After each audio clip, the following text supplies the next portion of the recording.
एक सवाल ये कि फिल्में देखने का टाइम निकाल पाते हैं, ये सवाल इसलिए क्योंकि राजनीति की तो धुरंधर आप बन ही चुके हैं, लेकिन एक फिल्म आई है धुरंधर, उसका सेकंड पार्ट आया हुआ है और फिर से एक बार चर्चा जोरों पर है। आपने देखी वो फिल्म?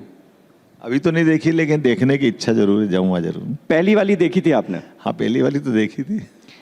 ये चर्चा इसलिए भी राजनीतिक रूप से इम्पोर्टेंट है क्योंकि ऑपोजिशन के नेताओं ने इस फिल्म पर सवाल उठाए हैं। अखिलेश यादव जी थोड़ी देर पहले इस मंच पर भी थे। उनका ये कहना है कि भारतीय जनता पार्टी पैसे देकर अब फिल्मकारों से फिल्में बनवा रही है और उसमें विपक्ष के खिलाफ जो बातें हैं वो दिखाई जाती हैं, विपक्ष के नेताओं को कटघरा में खड़ा करने की कोशिश की जाती है। ये एक नया तरीका आपकी पार्टी ने ईजाद किया है। देखिए, ये लोक रंजन की पद्धति है फिल्मों का निर्माण होना, और अगर फिल्म अच्छी बनती और चलती तो उसमें गलत क्या है। और ये कभी कभी हर एक चीज़ को पॉलिटिकल एंगल से देखना मैं समझता गलत हो जाएगा। ऐसे में अगर धुरंधर अगर जनता को भा रही है तो जिनको जो बोलना बोलते रहे और जिनको देखना वो देखेंगे, आनंद करेंगे, उसमें क्या गलत है। इस बार वाली धुरंधर में एक अतीक अहमद का किरदार भी डाल दिया गया है। लोग कह रहे हैं कि दिक्कत सबसे ज़्यादा उससे है क्योंकि उसको दिखाया गया है कि वो पाकिस्तान में आईएसआई के अफसरों से भी बात कर रहा है और उनको इन्फॉर्मेशन शेयर कर रहा है। देखिए, ये मैं अभी देख नहीं पाया हूँ पिक्चर को, लेकिन ऐसा तो हमारे सामने हुआ ही है।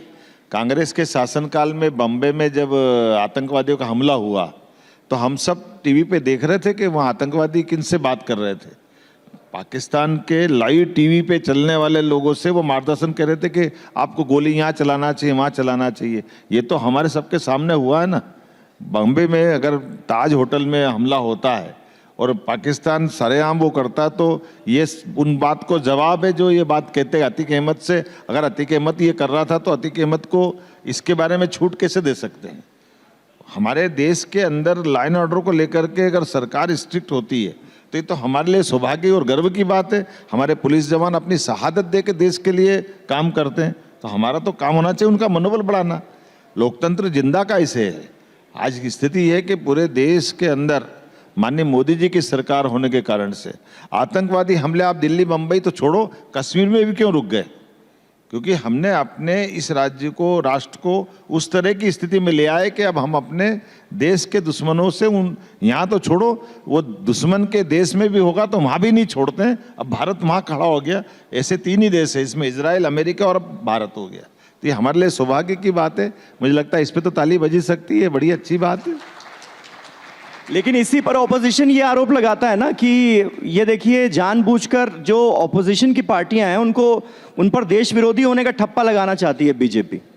ये देश की अपोजिशन पार्टी की बात तो नहीं करता हूँ, लेकिन राहुल गांधी जी पाकिस्तान की तारीफ क्यों करते मुझे आज तक समझ में नहीं आया। चाइना की तारीफ क्यों करते? भाई, आप अपने देश के लोगों की तारीफ करो। देश की सेना बड़े बड़े टारगेट पूरे करती है, देश को गौरवान्वित करती है, और ये उस पर प्रश्न खड़ा करते हैं।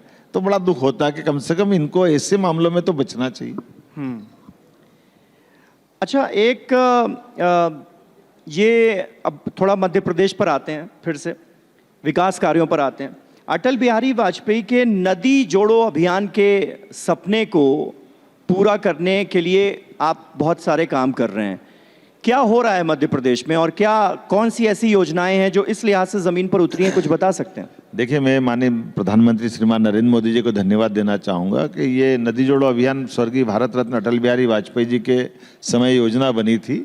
लेकिन वही बात आती कि कांग्रेस के जयराम रमेश जी से लगाकर कई लोगों ने हमेशा इसका मजाक बनाया, होने नहीं दिया।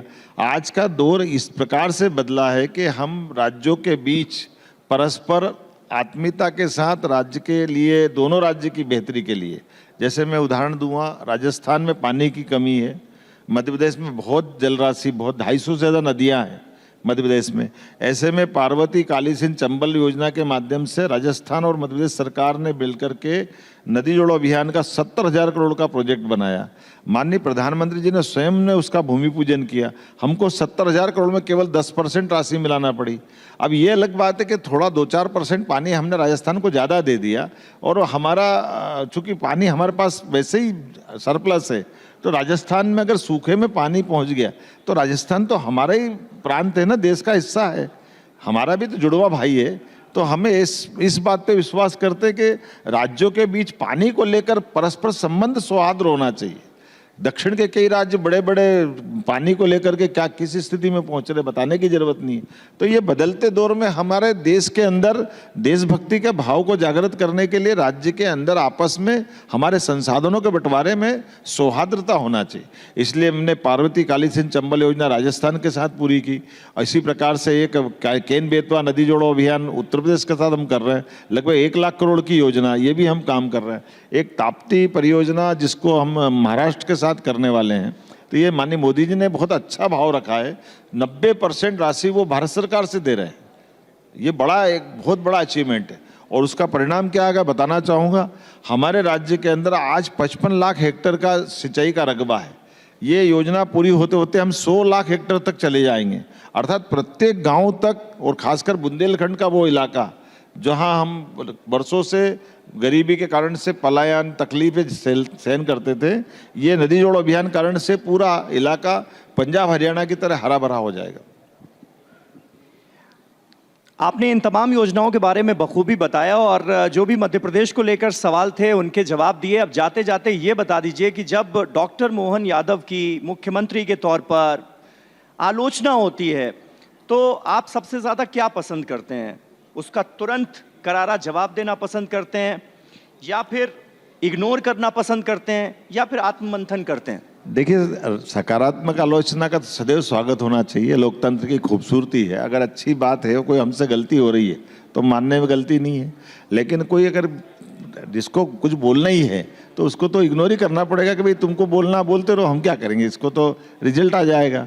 लेकिन ये बिल्कुल सही बात है कि लोकतंत्र के लिए पक्ष की जितनी आवश्यकता उतनी प्रतिपक्ष की आवश्यकता भी है।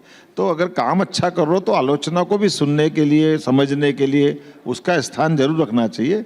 मैं इस बात के लिए सदैव इस पक्ष में रहता हूँ कि हम अपनी कोई भी बात के लिए हम परिपूर्ण मान लेंगे तो गलती हो जाएगी। इसलिए इतनी गुंजाइश रखो कि कोई बात सुधारना तो सुधार लें, कोई गलत नहीं। कांग्रेस वो भूमिका निभा रही है मध्य प्रदेश में सकारात्मक? कांग्रेस तो है ही नहीं ना। कांग्रेस की दिक्कत है कि कांग्रेस जब बिहार में चुनाव होता तो वो मध्य प्रदेश में पचमढ़ी में शिविर करने आ जाते हैं। जब मध्य प्रदेश में कोई सकारात्मक बात करना चाहिए तो वो पता नहीं किस तरह की दुनिया पकड़ लेते हैं। इसको अब मैं तो मान के चलता हूँ, इतनी पुरानी पार्टी, भगवान महाकाल सद्बुद्धि दे और वो अच्छी भूमिका निभाए। लेकिन अभी लगता है 20 साल और अभी उनको ऐसा मौका मिलने वाला नहीं है।